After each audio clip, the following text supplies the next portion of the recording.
नमस्कार प्यारे विद्यार्थियों। आज का जो टॉपिक है वो है हमारे पास भिन्न का। और उम्मीद करते हैं कि आपने अब से पहले इस भिन्न के टॉपिक को पढ़ लिया होगा।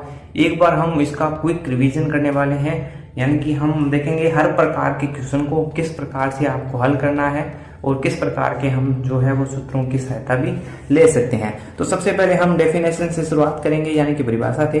तो भिन्न एक ऐसी इकाई है जो कि कुल भाग के किसी एक भाग को अभिव्यक्त करती है। जैसे कि हमारे पास 2/9 है, तो इसका अर्थ हो गया कि 9 भागों में से केवल 2 भाग हमारे पास है। ठीक है, यानी कि इसमें ऊपर की जो संख्या है वो हमारे पास अंश को यानी कि न्यूमरेटर को बताती है, तथा नीचे की जो संख्या है वो हमारे पास हर को बताती है। ठीक है, यानी कि यहाँ पे हम कह सकते हैं कि 2 जो है वो अंश को बता रहा है, 9 जो है वो हर को बता रहा है। ठीक है मेरे विद्यार्थियों, अब देखिए यहाँ से कि 2/9 है वो अंश और हर को बता रहा है। तो अब हम शुरुआत करते हैं क्वेश्चनों की। तो ध्यान से देखिए प्यारे विद्यार्थियों, सबसे पहला क्वेश्चन, एक हमें भिन्न दे रखी है 4/7 है, 3/7 है, 6/7 है, 2/7 है। ठीक है, अब कहिएगा यदि हमें इसमें से पूछ ले कि आपको बतानी है कि सबसे बड़ी भिन्न कौन सी होगी, सबसे छोटी भिन्न कौन सी होगी, तो देखिए हमने निकाला है कि जो सबसे बड़ी भिन्न है वो है 6/7 और सबसे छोटी भिन्न जो है वो 2/7 है। अगर हमें इनको इस क्रम में लिख सकते हैं, यानी कि सबसे बड़ी भिन्न, फिर छोटी, फिर छोटी, फिर छोटी। अब ये हमने 6/7 ही क्यों लिया, इसको समझिए। यदि हमारे पास हर समान है, अब देखिए सभी के अंदर जो हर था वो 7 था, 7 7 7। इसका अर्थ है कि यदि हमारे पास हर समान है तो जो अंश में बड़े भिन्न होगी वही बड़ी भिन्न होगी, यानी कि अंश में बड़ा क्या है 6/7 है। मान लीजिए यहाँ पे एक 7/7 भी होता तो उसका आप भाग दोगे तो 1 आ गया। अब यहाँ पे जब इसका भाग देंगे तो हमें 1 से छोटी संख्या आएगी, अगर इसमें भाग देंगे तो भी 1 भी छोटी आएगी, यानी कि सभी में 1 से छोटी आएगी। लेकिन अगर इसमें भाग देंगे तो और छोटी आएगी, इसमें भाग देंगे तो और छोटी आएगी, इसमें भाग देंगे तो और छोटी आएगी।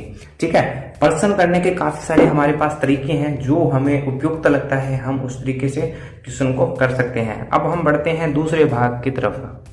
अब देखिए प्यारे विद्यार्थियों, अगले प्रकार का हमारे पास क्वेश्चन क्या कहता है हमसे कि यहाँ पे ध्यान से देखिए कि इसमें हमें दे रखा है कि 9/11 है, एक भिन्न हमारे पास 9/16 है, एक हमारे पास 9/17 है। तो यहाँ पे हमने एक चीज देखी कि आप देखिए कि जो इनका अंश है वो 9 है, प्रत्येक में अंश 9 है, तो सबसे बड़ी भिन्न हो जाएगी 9/11। ठीक है, और सबसे छोटी भिन्न हो जाएगी 9/17, यानी कि इस प्रकार से हम लिख सकते हैं। अब हम कह रहे हैं कि अंश समान है तो जो यानी कि तो हमारे पास बड़ी भिन्न वही होगी जिसका हर उतना ही छोटा हो, या दूसरे शब्दों में कहें कि जिनका अंतर कम होगा, दोनों भिन्नों का अंतर कम होगा वो सबसे छोटी भिन्न होगी। यहाँ पे देखिए अंतर कितना है, 2 का है। यहाँ पे देखिए अंतर कितना है हमारे पास, यहाँ पे अंतर 2 का था, यहाँ पे अंतर 7 का था, यहाँ पे अंतर 8 का था। ठीक है, तो ये चीज भी हम कह सकते हैं। तो अगले प्रकार के क्वेश्चन की ओर बढ़ते हैं। तो प्यारे विद्यार्थियों, अगले प्रकार का जो क्वेश्चन है उसमें न तो हमारे पास अंश समान है न ही भिन्न समान। अब आप देखिए इसमें 3/7 है हमारे पास, इसमें 7/11 है, इसमें 5/9 है। तो हमने कहा है कि सबसे बड़ी भिन्न हमारे पास 7/11 है और सबसे छोटी भिन्न 3/7 है। अब किस आधार पे कहा, ये देखिए कि अंश के बढ़ने का निश्चित क्रम है। जैसे कि हमारे पास अंश था पहले 3, फिर हमारे पास आ गया 5, फिर आ गया 7। अब आप देखिए इनके बीच में अंतर कितना है, 2 का, यानी कि 3 5 7 में हमारे पास 2 की वृद्धि हुई है। हर का बढ़ने का निश्चित क्रम भी है हमारे पास, जैसे कि 7 था पहले, फिर हमारे पास 9 था, फिर 11 था, यानी कि इनमें भी जो 2 की वृद्धि हो रही थी। इसलिए हमने कहा कि सबसे जो बड़ा है, यानी कि जो सबसे बड़ा अंश है उसमें हमारे पास बड़ी भिन्न हो गई, जो सबसे छोटा अंश है वो हमारे पास सबसे छोटी भिन्न हो गई, यानी कि सबसे बड़ा अंश और सबसे छोटा हर। ठीक है, ये चीज है, यानी कि अंश भी बड़ा है हमारे पास, हर भी बड़ा है, तो वो हमारे पास सबसे बड़ी भिन्न हो गई। इस प्रकार से हमने तीसरे प्रकार का क्वेश्चन भी देख लिया।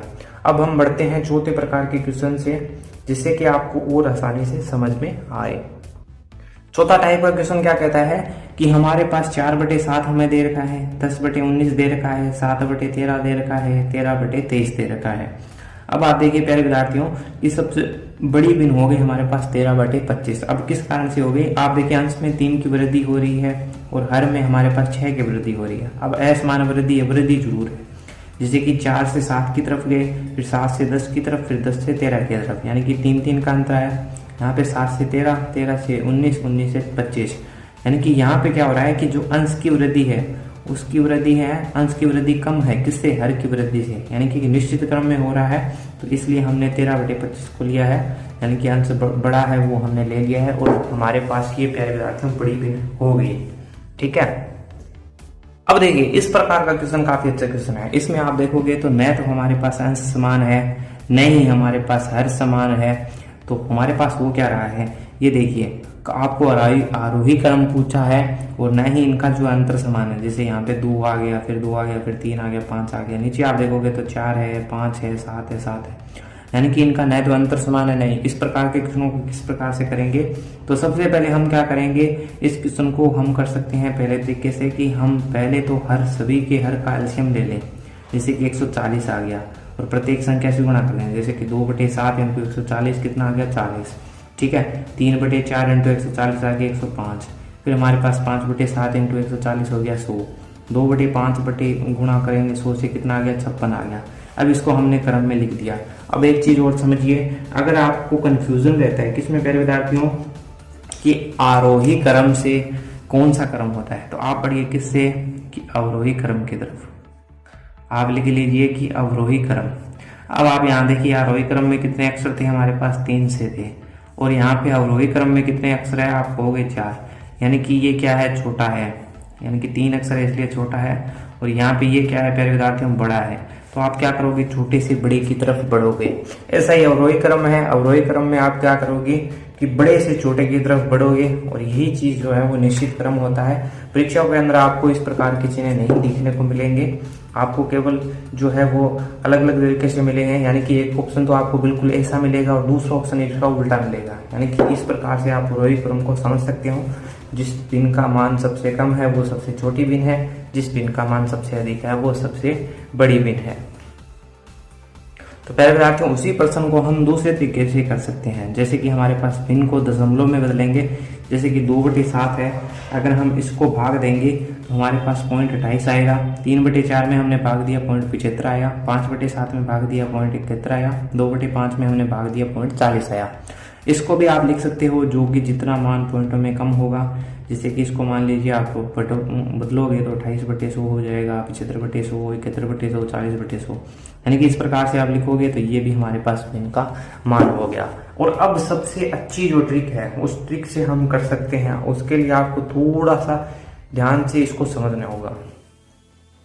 ये प्यारे विद्यार्थियों काफी अच्छी ट्रिक है। अब सबसे पहले आप देखिए क्या चीज है कि हमारे पास जो अंश है वो छोटा है किससे, हर से। तो हम क्या करेंगे, इनका अंतर निकालेंगे। जैसे कि इन दोनों का अंतर कितना हुआ, 5, इन दोनों का अंतर 1, इन दोनों का अंतर कितना हुआ, 2, इन दोनों का अंतर कितना हुआ, 3। अब इन सभी अंतरों का हम ले लेंगे एलसीएम, और एलसीएम कितना आ गया हमारे पास प्यारे विद्यार्थियों, 30। ठीक है, अब सबसे पहले क्या करेंगे, जब हमारे पास अंश छोटा था तो हम लिखेंगे अंश बटे अंतर इंटू एलसीएम। जैसे कि सबसे पहले 2/7 था, तो सबसे पहले हमने अंश लिख दिया 2, इनका अंतर 5 है और एलसीएम कितना है, 30, यानी कि यहाँ से हमें प्राप्त हुआ कितना, 12। ठीक है, अब नेक्स्ट में देखिए हमने क्या किया है, 3 लिया है, फिर इनका अंतर आ गया 1 × 30 कर दिया, यानी कि 90 हो गया। इसके बाद में यहाँ पे हमने कर दिया तो ये भी अंतर आ गया, यहाँ से कर दिया तो ये भी इसका मान आ गया। ठीक है, इसमें आपको मैं आगे भी बताऊंगा यदि हमारे पास इसका उल्टा हो तो हम क्या करेंगे। ठीक है, वो भी हम देखेंगे आगे। यहाँ पे देखिए क्या था कि 12 सबसे छोटा है, फिर 20 है, फिर 75 है, फिर 90 है, यानी कि 12 के लिए कौन सी गिनती, 2/7 ये आ गई है। तो अगर हमारे पास अगली भिन्न है 20 के लिए 2/3, यानी कि 2/5 थी, तो 2/5 आ गई, फिर 5/7 आ गई, फिर हमारे पास 3/4 आ गई। ठीक है, तो इस प्रकार से भी हम कर सकते हैं। मैंने आपको 3 मेथड बता दिए किस प्रकार से इस क्वेश्चन को हल कर सकते हैं। आपको जो अच्छा लगे उस तरीके से आप इसको हल कर सकते हैं। चलिए एक और एग्जाम्पल देख लेते हैं ताकि आपको सरलता से समझ में आ जाए। अब हमने प्यारे विद्यार्थियों एक बड़ा सा एग्जाम्पल लिया है। बड़ा सा क्यों, क्योंकि अगर आप इसका एलसीएम लोगे, जैसे कि आप 28 का, 41 का, 55 का और 36 का, अगर इनका एलसीएम लोगे तो काफी बड़ा आ जाएगा, और आप इनमें भाग देख के देखोगे तो काफी बड़ा हो जाएगा। ठीक है, तो इसके लिए हम क्या करेंगे, 23/28, यानी कि दोनों का अंतर क्या है, 5 है। फिर से वही सिचुएशन बन रही है, हमारे पास क्या बन रही है कि यहाँ पे जो अंश है वो क्या हो रहा है प्यारे विद्यार्थियों, अंश जो है वो हर से छोटा है। ठीक है, तो वही चीज हमारे पास यहाँ पे भी बन रही है, तो इसलिए हम क्या करेंगे, उसी प्रकार से प्रयोग करेंगे। यानी कि इन दोनों का अंतर कितना आ गया, 5, इन दोनों का अंतर 4, इन दोनों का अंतर 8, इन दोनों का अंतर 5। तो सबसे पहले हमने एलसीएम निकाल लिया। एलसीएम कितना हो गया इसका, 40 हो गया। तो हमने कहा था कि अंश बटे अंतर इंटू एलसीएम करते हैं। तो सबसे पहले अंश कितना है, 23 है, अंतर कितना है 5 का इंटू 40 यानी कि 184 हो गया। फिर यहाँ पे ये आ गया 37, अंतर है 4 का इंटू 40 यानी कि 370 हो गया।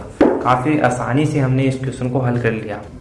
अब देखिए कि फिर से हमने क्या 47/8 यानी कि अंतर 8 है इंटू 40 कर दिया। फिर हमने 31/5 किया, अंतर कितना है 5 का है, 40 हो गया। ठीक है, अब देखिए इनको क्रम में लिख लीजिए। आपने लिख दिया, अब कौन सी किसकी भिन्न थी वो हमने लिख दी। यानी कि इस क्वेश्चन को हमने बड़ी आसानी के साथ हल कर लिया, क्योंकि हमने जो है वो एक नए तरीके से इस क्वेश्चन को हल किया। अगर आप देखो काफी बड़ा हो जाता, पहले आप 28 का 55 36 और 41 का एलसीएम लेते, काफी बड़ी संख्या थी, फिर आप उसको भाग से गुणा करके देखते, फिर आपको काफी सारी कैलकुलेशन करनी पड़ती और इसमें हो सकता है कि आपसे एक दो मिस्टेक हो जाए और आपका क्वेश्चन गलत हो सकता था। ठीक है प्यारे विद्यार्थियों, तो चलिए आज का जो लास्ट क्वेश्चन है, लास्ट टाइप का क्वेश्चन है, उसको देख लेते हैं। तो ये जो क्वेश्चन है वो काफी अच्छा क्वेश्चन है, क्योंकि इसमें क्या हुआ है कि अब की बार जो अंश है वो बड़ा आ गया, किससे, हर से। यानी कि आप ये 25/19 है, 17/8 है, 35/31 है और 47/43 है। तो ऐसी स्थिति में क्या होगा कि इनका अंतर हमने 6 किया है, इनका अंतर हमने 9 किया, इनका अंतर 4 किया, इनका अंतर 4 है। अब सभी का एलसीएम ही निकालना है आपको, वही तरीका है कि आपको अंश बटे अंतर लिखना है। लेकिन अब की बार क्या होगा कि आपको एक चीज ध्यान देनी है कि यहाँ पे 68 क्या है, सबसे छोटी संख्या होगी। तो हमारे पास 17/8 जो है ना, देखिए यहाँ पे ध्यान दीजिएगा कि जो हमारे पास आप इनको हल करोगे तो हमारे पास 68 आया था। पिछली बार हम क्या ले रहे थे, 68 को हमने पिछली बार अगर आता तो हम क्या कहते हैं कि वो सबसे छोटी भिन्न है। लेकिन आपको यहाँ पे क्या है कि अंश बटे हर कर रहे हैं, जहाँ पे अंश बड़ा है तो हम यहाँ पे उल्टा करेंगे। हम यहाँ पे क्या कहेंगे कि यहाँ पे जो 68 है वो सबसे छोटी संख्या है, तो हमारे पास जो 68 के लिए भिन्न थी 17/8, यानी कि यहाँ पे जो भिन्न थी 17/8 वो सबसे बड़ी भिन्न होगी प्यारे विद्यार्थियों। तो इसके लिए अगर हम लिखना चाहें तो सबसे पहले हमारे पास कौन सी भिन्न आ गई है, तो यहाँ पे पहले तो हमारे पास आ गई है 17/8 भिन्न, जो कि क्या है सबसे बड़ी भिन्न है, तो इसलिए इस प्रकार का चिन्ह लगा दिया। फिर हमारे पास आई 150 वाली, है ना, 25/19। ठीक है, फिर हमारे पास आएगी 315 वाली, यानी कि 31 और फिर हमारे पास लास्ट जो बची गई है वो आ गई है 47/43। तो इस प्रकार से इस क्वेश्चन को हल कर सकते हैं आसानी से। और आज की वीडियो के अंदर हमने भिन्न से रिलेटेड कुछ क्वेश्चनों को देखा जिनकी आने की संभावनाएं हैं। इसके अलावा भी काफी सारे क्वेश्चन बनते हैं जो कि हर बार परीक्षा के अंदर पूछे जाते हैं, जो कि भाग से है। जैसे कि आपने काफी सारे क्वेश्चन से आपने हल किए होंगे और काफी सारे क्वेश्चन भी हमने हल कराए हैं, उसी प्रकार के भी क्वेश्चन आते हैं और इस प्रकार के भी क्वेश्चन बनने की संभावनाएं रहती है। उम्मीद करते हैं कि आज की वीडियो आपको अच्छी लगी होगी। प्यारे विद्यार्थियों, मिलते हैं अगली वीडियो के अंदर। आपकी कोई भी समस्याएं हैं तो कमेंट बॉक्स के अंदर लिख दीजिए, हम जल्द से जल्द उनका सोल्यूशन करने